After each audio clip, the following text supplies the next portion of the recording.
Why, hello there, everyone. Good morning. It is still morning here. By the time I upload this video, it will be, I guess, maybe 12:30-ish. I know it should be before 1 p.m., but it is Sunday. What is today? August 5th. So happy Sunday, everybody. Anyway, I am doing a power review for season 5, episode 6. So let's get into it. So this starts off where it left off, where Jamie pulled up at Angela's house. So they're in there trying to talk, and Angie just looks like she's disgusted, tired, and just like, look, I ain't got time. I gotta go to bed. I ain't got time for this. I was like, Angie, no, Angie, no. And Angie was like, look, I gotta go to bed. I ain't got time for this. So she was like, look, you can sleep on the couch. He was looking at her like, okay. So anyway, neither one of them can sleep. And I knew it was gonna happen. I was like, watch, she gonna go in her bedroom, he gonna be on the couch, and they're gonna keep panning back and forth between the two of them not being able to sleep. But what I thought was gonna happen was Ghost was gonna get up and somehow wander into the bedroom where Angie was at, and she was gonna act all like she was so innocent, be like, Jamie, what are you doing in here? And then somehow they was gonna end up naked and screwing, but that ain't happened. So they both just sat and laid in their own respective areas and didn't do anything.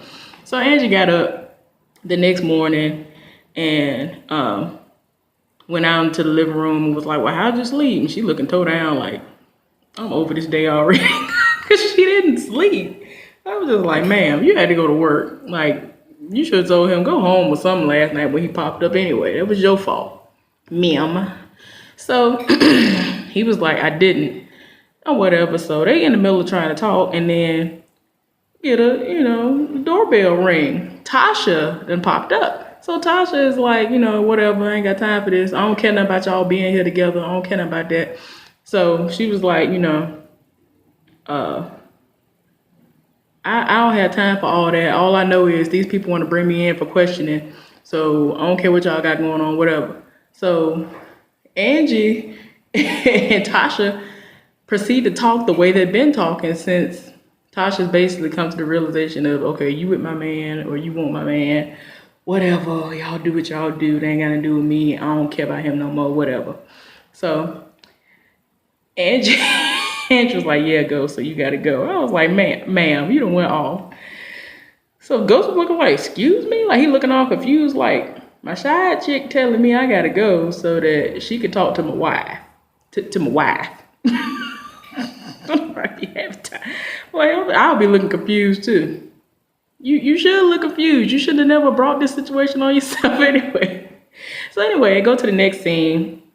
And like when we go to Dre, I'm just letting you know now, almost every time they switch to Dre's scene, I'm gonna almost gloss over it because I just can't. I do not care. Dre irks my soul. I'm tired. So anyway, Dre meets up with the Jimenez sister. And they're trying to get down to the bottom of what's going on with the gun, her brother's gun, and why it was found where it was and who planted it or whatever. Even though, we know who did it, but, Dre looking like, look, I ain't do it. He trying to prove his own innocence. So then, anyway, we go to the next scene, and Ghost and Proctor meet up because Ghost is confused, and he looking at him for advice like, so yeah, this the situation. Angie and Tasha been meeting up and talking about everything that has been going on. So, what do I need to do? They telling me I need to stay out of it. So Ghost looking like, I'm just so confused. And Proctor looking like, yeah, you might need to sit this one out for once in your life. Keep your hands clean. Like, what's the problem? Why is this so hard for you to understand? Keep your hands clean for once in your life. Why are you making it harder than what it needs to be? Like, he just irks my soul sometimes. It's like, he just like, I gotta be everywhere at once. I gotta do everything. If it ain't me, if I'm not the one put my hand on it, it ain't gonna work. And I mean, I'm looking at him like, everything you touch turns to crap. So it's like, why are you sitting up here trying to make it seem like, oh no, if I'm not a part of this, then it's not gonna work. no, it don't ever work no way. So I don't understand why you're trying to make it seem like you're the one or something. I'm just like, stop. Anyway, Tariq still out here being dumb. He stood up here texting Kanan something terrible like their best friends, and I'm just like, you already forgot. Like this is like less than a year after all this happened. Like this is less than 6 months after everything happened with you when you was drinking this lean and what was her name? Juice box and all this other stuff. All these people trying to kill you and setting you up and getting all this stuff done for you when they thought you was soft. It is like you still want to sit up here and be buddy with Kanan because you're upset with your father right now. Like even though your dad is raggedy. Let's be clear. Your father is raggedy. But that doesn't mean you need to sit up here and tell every single ounce of your business to Kanan, which is what he's doing yet again. I'm just like, you ain't gonna never learn. Like, I just can't wait. Somebody please put a bullet, somebody please put a slug up in him somewhere. I don't care if it paralyzed him for life. I'm sorry, I understand he's a child and this is a character, but he need to die. I'm tired. He gotta go. So anyway,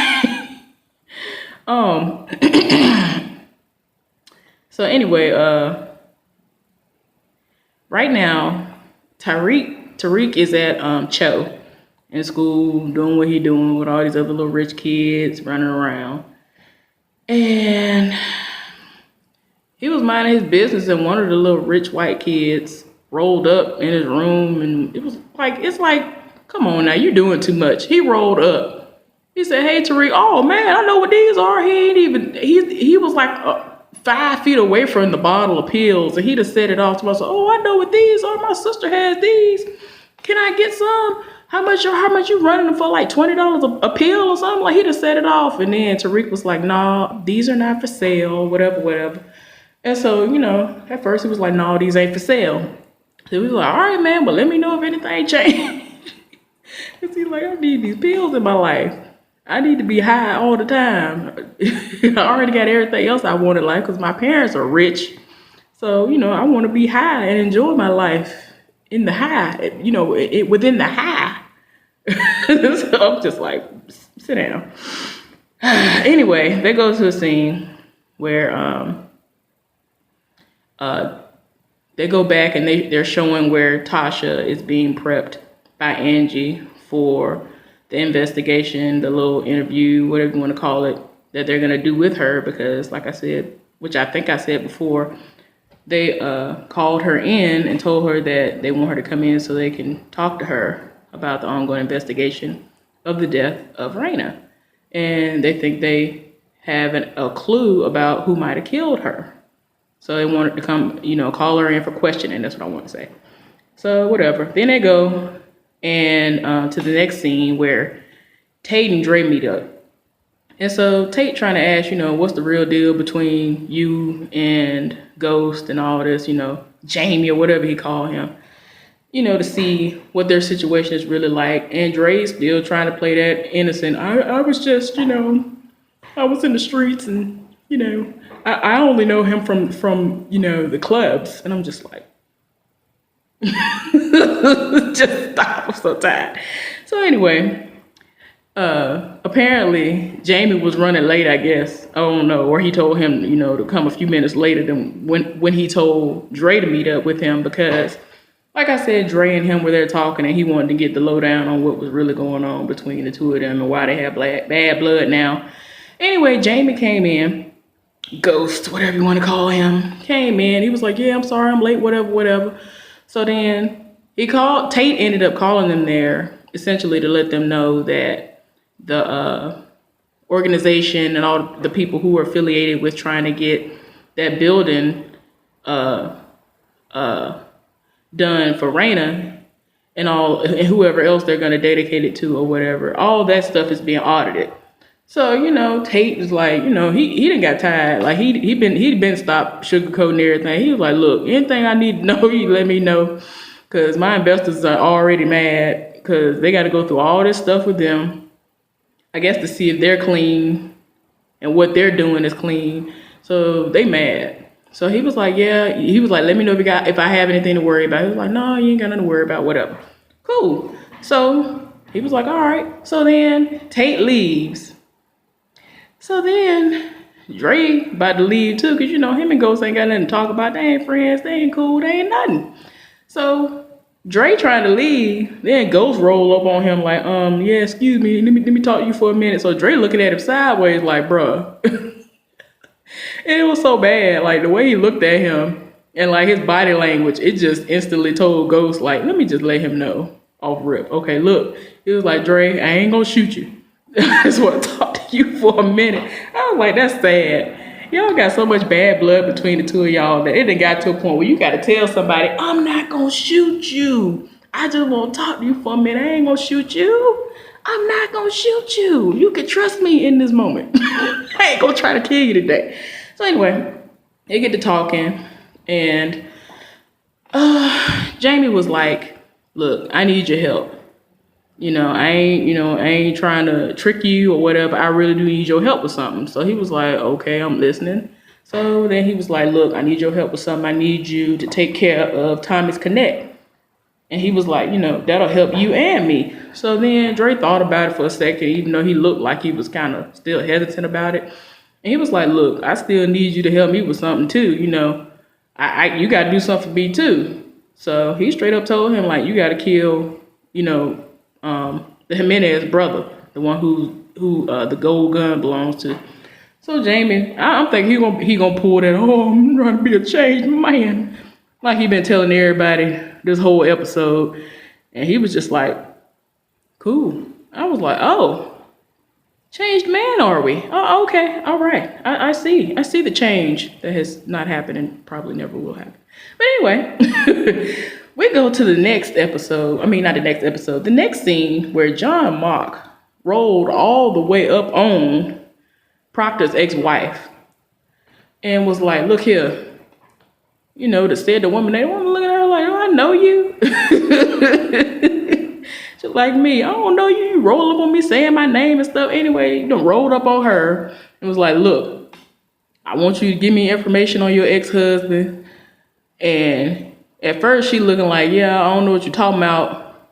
And then like started talking about their child and how he can probably be the only one who can help her to get custody of the child, given her background of the coke-headedness situations that she been doing and in for the past 9-10 years or something like that, in and out of jail. Well, whatever, the addiction, all that stuff. And so once he said that was all she wrote. So she started telling all kinds of random stuff or whatever.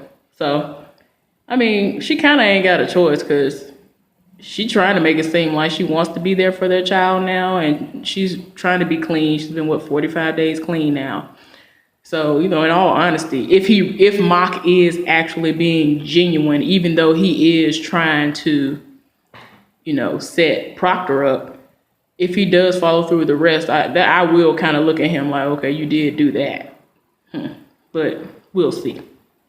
Anyway, Dre goes to meet up with some of his crew and some of the people who were corner boys, or maybe just maybe a level above that, talking to them, trying to figure out what's going on, and was telling them about the information that was brought to him by the Jimenez sister. I don't know why I can't remember the Jimenez's names right now. I don't know what that's about. Anyway, so they trying to figure out what he's even talking about. They're like, well, I don't know what you're talking about. Who even told you this?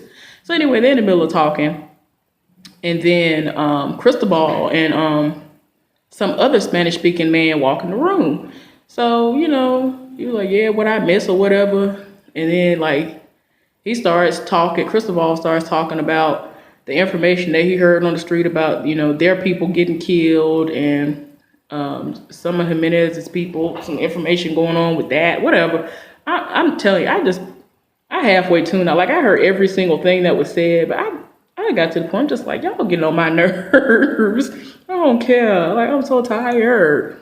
So anyway, what did stick out to me, which I think is kind of funny, but it's not, is that Dre gets so angry when Cristobal and the Jimenez sister and the brother and all the other Spanish speaking people start speaking in Spanish, and he don't understand what's being said. He gets so angry.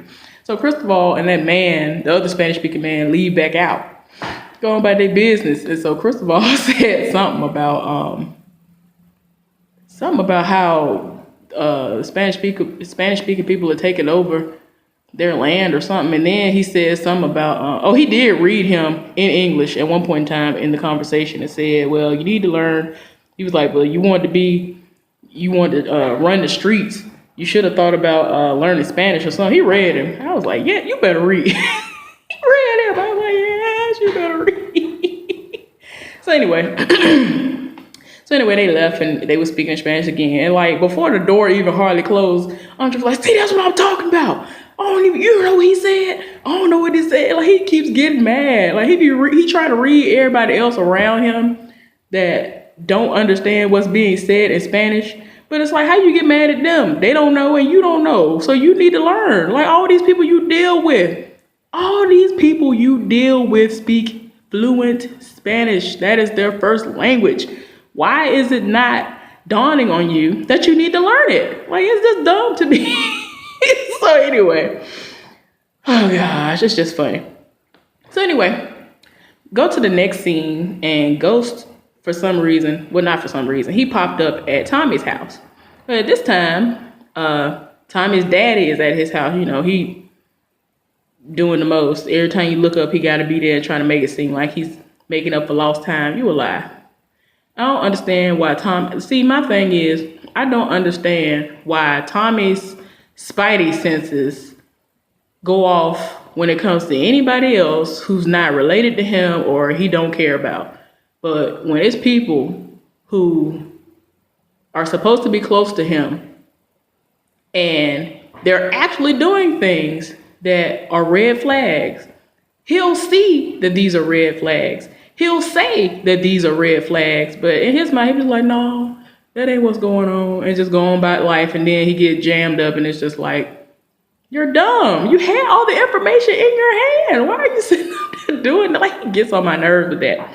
So anyway, Ghost came over there to basically let him know, like, look, we getting audited, so I can't wash your money right now or anymore, is what he said this time. So Tommy got mad as usual. You know, Tommy get mad about nothing, something, no matter what it is. Tommy will get mad. Tommy got mad about that. And then like when Ghost said something about how he was sorry, Tommy got mad. I guess because when they were kids, whenever Ghost would lie or whenever certain situations would come up, he would always say he was sorry. But he knew that that was the intro to something else, or it was a lie or whatever. So Tommy read him about that. I was like, oh gosh, here we go. Please don't do this. I'm about to kill Ghost mess again because you mad.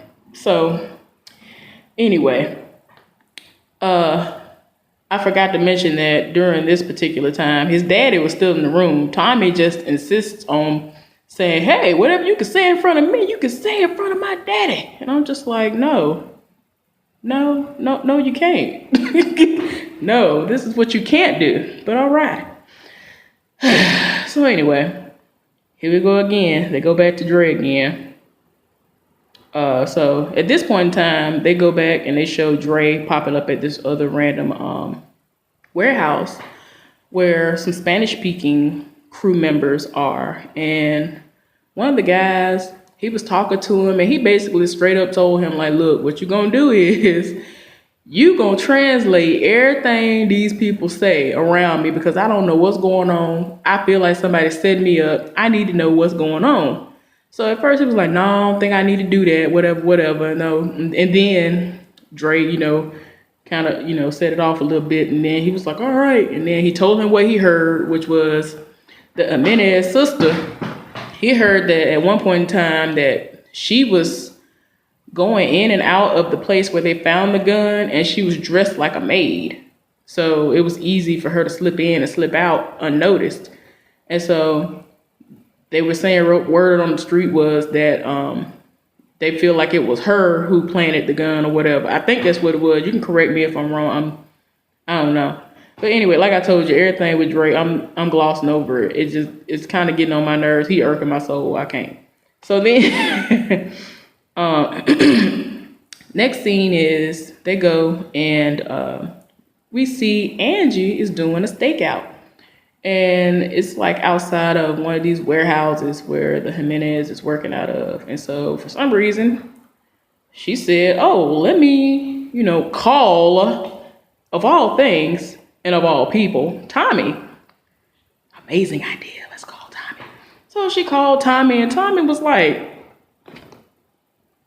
hello? Tommy was tired. I was like, no, Tommy, no. So she trying to tell him, I'm at the place where it says that Dre's at, but I don't see nothing. So and Tommy looking like, what your little box say? And so she was like, it says that he's here, but I don't see his car anywhere. So Tommy ain't even there. Had to tell her, well, duh, apparently it's in the building. So she was like, oh, why are you so dumb? Like, I can't. I'm not from New York or any of those other cities where they have buildings where you can obviously drive the vehicle on the inside and it be housed there for whatever the situation is, whether you're loading some up or it's just there overnight while you sleep. But she's so dumb. I'm just like, you just irked my soul. I can't. It's just so many things that she's stupid about. Like, before I forget, I'm sorry, Angie irks my soul because she sit up here and make it seem like she's so smart, but she's so dumb. And it's like, the level that you portray to be on is nowhere near what you are. And it really is stupid to me. Like, I don't know if y'all paid attention, but like when she was debating, going back and forth in her mind about whether or not she should delete or whatever she actually ended up doing, the information showing the ballistics report, she would sit up there and they'd be like, oh, we got a meeting, or somebody would call her and be like, hey, we need to come up in here and do something. She'll just turn off the computer screen. And I'm like, you ain't log out of nothing. What they supposed to do? I cannot. Now, when I was younger and we first got a computer, if I was at home and I was doing something and I didn't want my mama to be nosy, I could hit that button and, my mama was complete computer illiterate, was not computer literate at that time. So I could get away with that. My daddy wouldn't have been able to do it either. Like, I think right now he don't know how to do it. My mama know how to do stuff now, but back then I could get away with that. That's understandable, but what? If I could have, see, and that's another thing I think is dumb. There's just so many stupid things, a lot of plot holes. Because somebody could have been like, oh, she's spending all this time in her office. She ain't doing that right now. Let's create a diversion and be like, look, somebody here to see you, or we need to have a meeting real quick and make up a little random meeting where she's supposed to be there and whatever's supposed to be popping off. Whatever. Okay, cool. So that ain't what happened. And I'm just like, okay, this is so stupid. I'm tired. Like, I can't. It's just so dumb to me. So, but yeah, stupid stuff like that is just dumb plot holes. Anybody could have been went in her office. And I'm talking about this. I honestly believe this heifer leaves the building and all she has literally done is turn the computer screen off. What is that supposed to do? You know what I'm saying? I'm not a computer whiz. I am not like the greatest of everything. Because if I was, I would know how to insert pictures and all that other stuff on this. And other things like that. I don't know how to do nothing, basically, in all honesty. But hear me when I say, that is dumb. I'm going to need for y'all. I'm going to need for y'all to come up with something else. Cause I could not believe how stupid that was. I'm like, this woman literally turned the computer screen off and that's it. I even know to look, even if like sometimes depending on what the computer is, the computer might have been off for a while and like everything that went off on the screen. And sometimes before I even think, oh, let me, move the mouse, I'll look at the tower. Why can't y'all go in her office, look at the computer tower and see it's on, be like, oh, the screen ain't on, but this on. Okay, what's going on? Click the button and then it's on. Like, I can't, okay, I'm sorry. I spent too much time on it, but that irks my soul. I can't do it. So, let me see. What else stupid has been going on?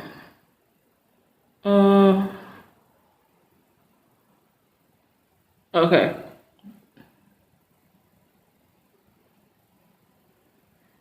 I don't know why I scrolled up so high, but anyway. Um, I had a lot of stuff happening in this episode. So anyway, hopefully I'm in order. I got so carried away. I had moved my place from where I was. So yeah. Uh, so yeah, I already saw that. Did I? Oh yeah, okay. So anyway, I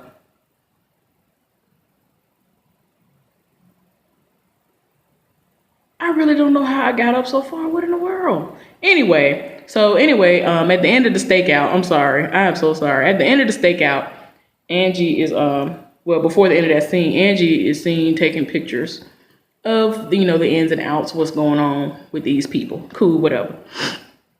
So anyway, um, Ghost. We go to the next scene, and Ghost is talking to Tasha, and he's trying to tell her, oh, I'm trying to change. I went and saw the pastor last night before I went to Angie's house, and I was talking to him, and I decided I needed to change, and I want to be a changed man, and I realized that I never honored my vows. And then he started, reciting how the vows, the normal part of the vows that you recite, you recite, and you mimic, and oh my gosh, why can't I think of the word? You repeat. I'm sorry, after the priest, preacher, whoever is doing the wedding or whatever. And so Tasha was like, what are you talking about? Where is this even going? Why are you saying all this? So he was like, I realized that I failed to protect my family. I made these vows and I never kept my promise, blah, blah, all this other stuff, whatever. So it was funny because Ghost went into this woe is me.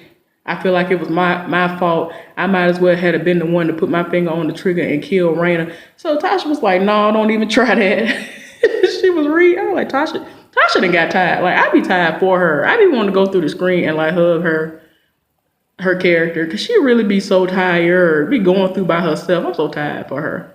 But anyway, Tasha read him and was like, it ain't all about you. You always want to make everything about you. It's not. Oh Lord, she read him. I was so here for it.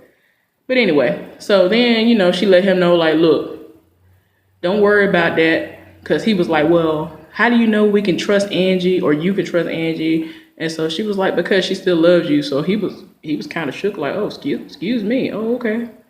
So then the next scene is where Proctor went to this family-owned restaurant where his cousin Benny, his cousin Benny is the guy who cleaned up his apartment when Tommy killed that PI, like last season or season before that. So he was talking to him, just letting him know like how Proctor is coming, came at him sideways and all this other stuff. And just all the little random stuff that's going on with Jamie and his family. So then while he in the middle of talking to his cousin, he walking and talking to his cousin, and Proctor busts up out the bushes. I just be like, people like him get on my, man, I cannot. Proctor has been irking my soul since I first laid eyes on him. I always knew I was not going to like him. I don't know what it is. It's just something about him. I'm just like, I know I'm not going to like you. Like, you irking my soul. I can't do it. He didn't bust up out the bushes talking about some, yeah, so you lied. You said that you wasn't conspiring with none of these criminal affiliates no more that's in your family, but you are, and all this other stuff. So I can get you on perjury and all this other stuff.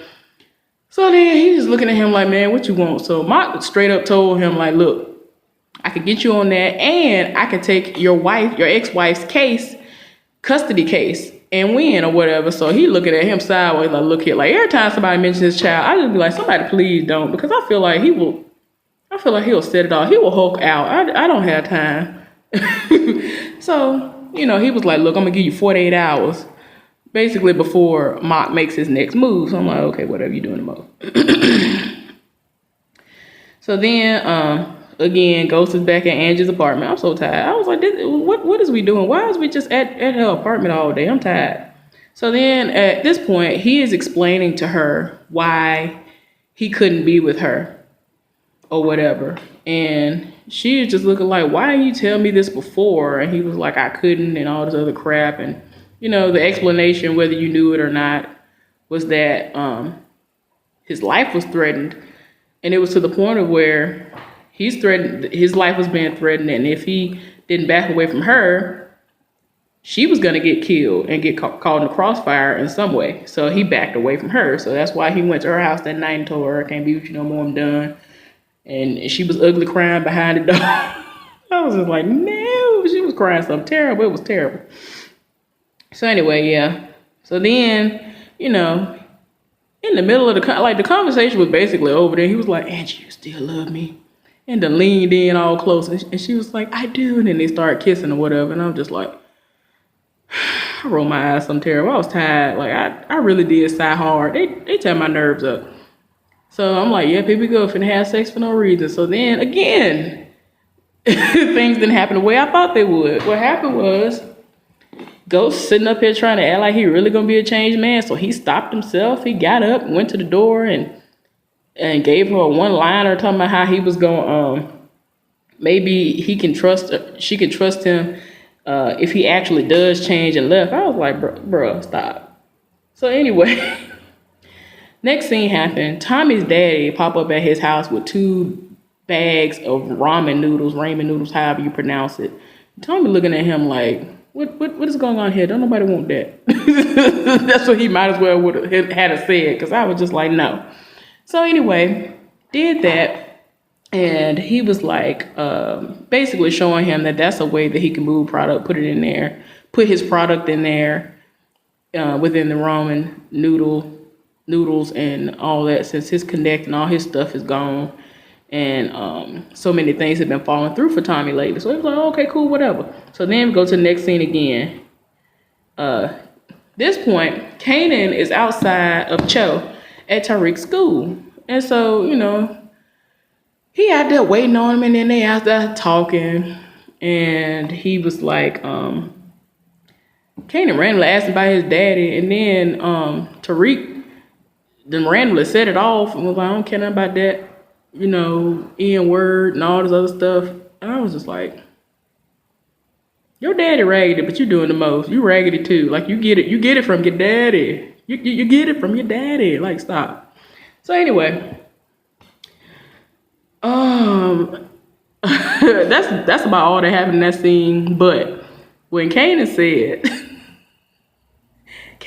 something about him eating organic unicorns, I about died. I was tired. I was like, you're wrong. So then the next scene happened where Ghost and Tate meet up. And so, Ghost trying to, sugarcoat some things and glide over the situations that's been going on and whatever. And Tate's like, look, I ain't here for that. I already know what it really is. Whatever. You can't fool me like that. That's basically what he was saying. And so then Ghost was like, look, for $50,000, if can me donate $50,000 towards your gubernatorial campaign be any kind of way to kind of help you, see the light. So he was like, yeah, my man. Oh, I cannot stand. Is his name Lorenz Tate? I cannot stand him in this show. He irking my soul so bad. I just can't. Oh my gosh, I can't do it. So then the next scene happened, and they're showing Tasha in the interrogation room. She pacing back and forth. Everybody else that's in the department, they are behind the glass and waiting on her. Waiting to see what the woman Blanca from New York is gonna do. The woman who has been very interested in Angie, trying to figure out her moves or whatever. So anyway, she finally go in. She ends up being the investigator instead of the other guy whose case it was. So Tasha was like, well, where he at? And so she was like, oh, he's off today. And so Tasha like, do I know you? And then the woman was like, no. Then she starts going on ahead and investigating her. So anyway, she tells Tasha that she believes that the gun that killed Ray Ray is her gun. And so she was like, well, I don't know what you're talking about. My gun was reported missing, all this other stuff. So then she said by the time she realized it was missing, or that it was even, there in that box and all that, like she didn't even know all that stuff was in that box and returned to her. This is what she's telling them. She said she ain't know nothing about it. And there had been so many people in and out of her home because of Raina passing, and people come over whenever somebody has passed and keep you company and talk to you, eat and all that stuff. So by that time, that's what all was going on. So she was saying, anybody could have took it. I reported it missing or whatever. So the woman was like, Blanca was like, look, if you don't have nobody to corroborate your story, then we can't take your word for it because it's just your word against the evidence that we are going to find. So she was like, well, my lawyer saw it and then, brought Silva into it. I was like, no, don't mess him up. So, she was like, Terry saw me put it up, whatever, okay, whatever. So then we go to the next scene. They go back to showing Kanan driving somewhere again, and I'm just like, you're doing the most. So Tariq eventually asks where they're going, and he was like, I'm going to see your old friend or whatever. So meanwhile, before he asked that, he get a text message from his daddy, and his daddy was like, did you get my message? So Kanan was like, you all right? He was like, no, yeah, I'm good. That was just my dad. Wish he'd just leave me alone. And so Kanan was like, he'll never leave you alone. That ain't gonna never happen or something like that. So then, the message, by the way, was a voice message that he left him. He ignored the call when it happened or whatever, or he missed it. The voicemail message was of him apologizing for setting it off the way he did on his birthday, which, of course, was Raina's birthday too. They fought and Simone cussed him out. It was just bad. He was drunk. It was just ridiculous. It was ridiculous the way Ghost was that day. Like, Tariq is raggedy too. I mean, like I said, he get it from his daddy, but he get it honest. He can't help it. But that situation was crazy. I could not believe. That was really too much for no reason. I was just like, somebody please stop it. I was so glad when Tasha came over there. Anyway, they ended up going into this subdivision where they have a security office that you have to stop, and basically they let up this little thing to let you through. Kanan ends up rolling up to this humongous home, and come to find out the person who he was visiting, who was the old friend, is some guy that he met when they both were in prison. And he was bringing him a bag of product, and while he was walking, the guy was telling him the terms of their agreement have changed, and Kanan wasn't trying to hear that. He was like, look, I ain't got time for all that. I don't know what you're talking about. They ain't got nothing to do with me. It sounds like your problem and not mine. He was like, no, he basically tried to say it affects both of them. So he was like, no, they ain't got nothing to do with me. So then,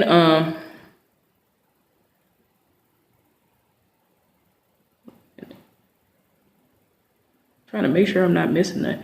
So anyway, then he was like, well, it is the same way it was back in the day. And the man looked like, what you talking about, man? Kanan beat the brakes off that man. Beat the brakes all the way off of him. Set it all the way off. Told the man, slung the man through the glass table. I was like, sir, you didn't have to tear out the man's house. You done tore it down. So the man ended up giving him the money. Tariq and picked it up for him, and he left back out or whatever. So by the time they leave, the guy at the security building was like, yeah, I'm gonna need for you to pull over to the side. I've been told that there was a disturbance. And so he was like, I don't understand what they got to do with me or whatever. So Tariq, was like, look, we came up in here to drop off my paper. I had a paper I had to turn in to my philosophy teacher. Girl. And he said, like, everything he said, it seemed like it was so rehearsed and like perfection. I was just like, sir, you're doing the most. Then the man was like, well, what's your teacher's name? Then he sat up there and acted like he was having an asthma attack and said he didn't have his inhaler, and the man ended up letting him go. So then they get in the clear, and Kanan like, man, why you pulling that back at you? Stuff like that to get you killed, doing all that. Kanan thinking that he'd have had an asthma attack for real and to sat up there and nutted up, but that wasn't even the situation. He was like, look, man, I saw your trunk was lower than it should have been. I'm like, come on now.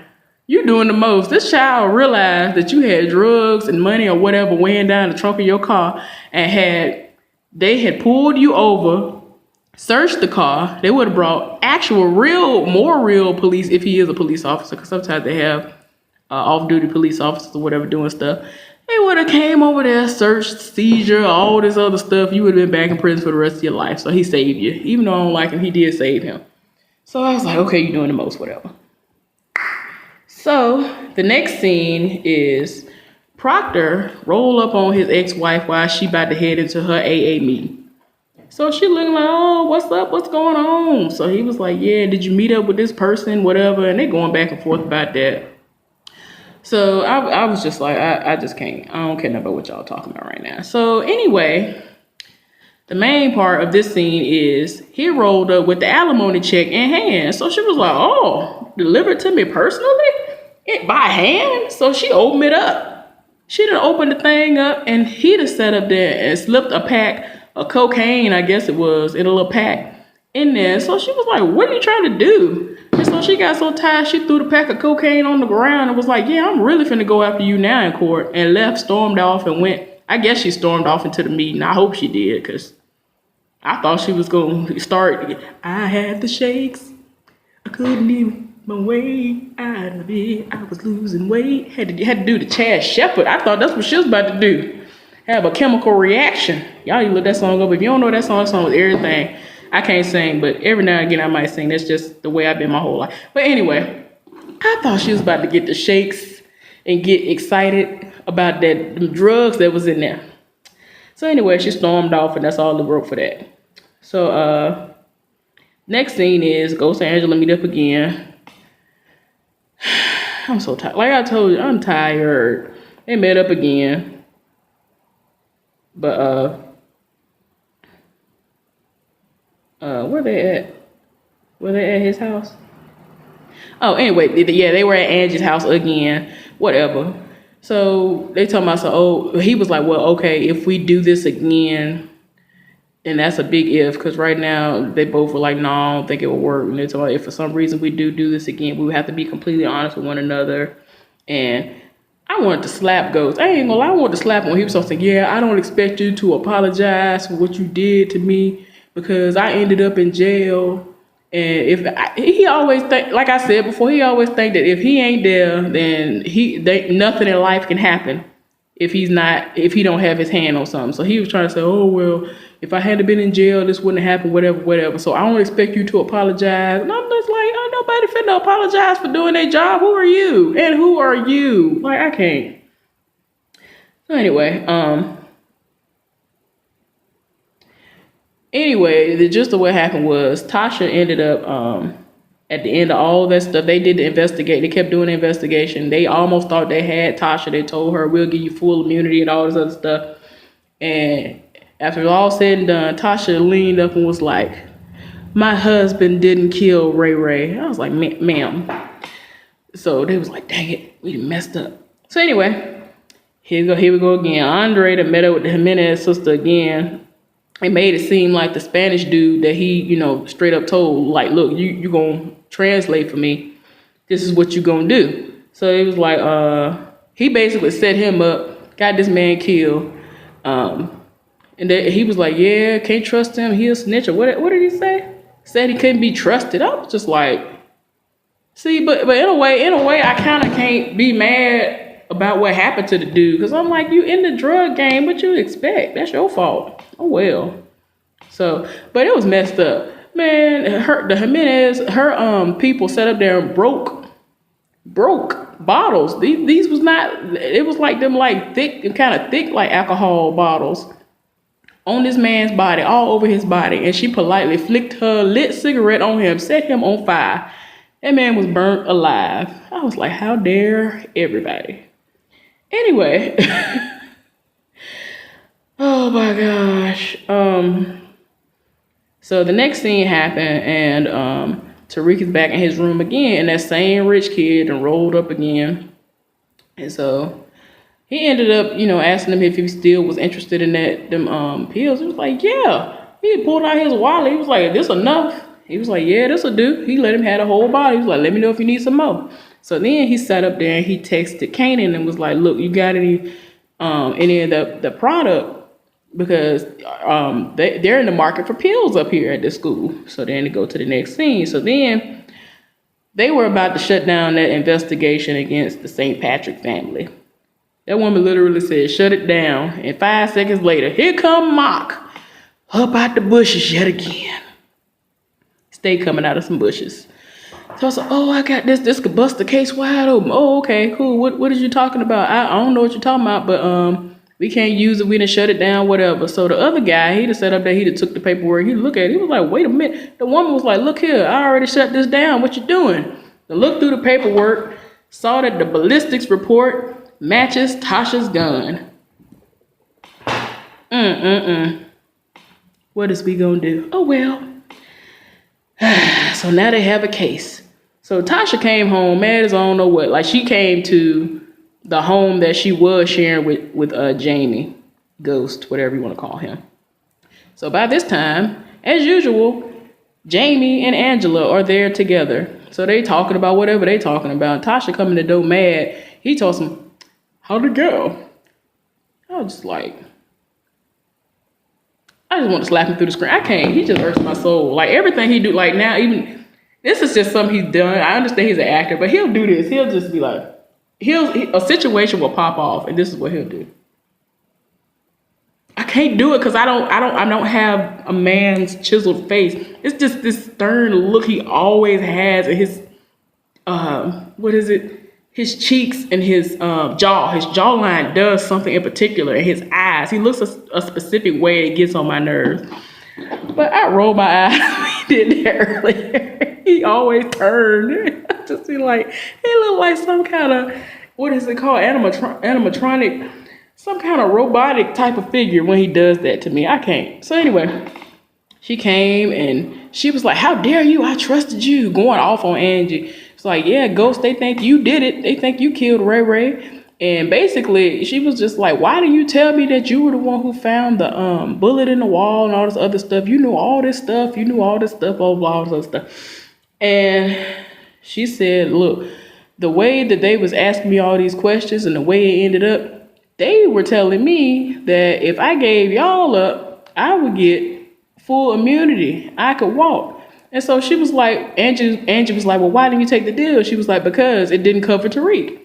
So they looking like, oh man, what's going on? So I'm just like, yeah, y'all just need to stop.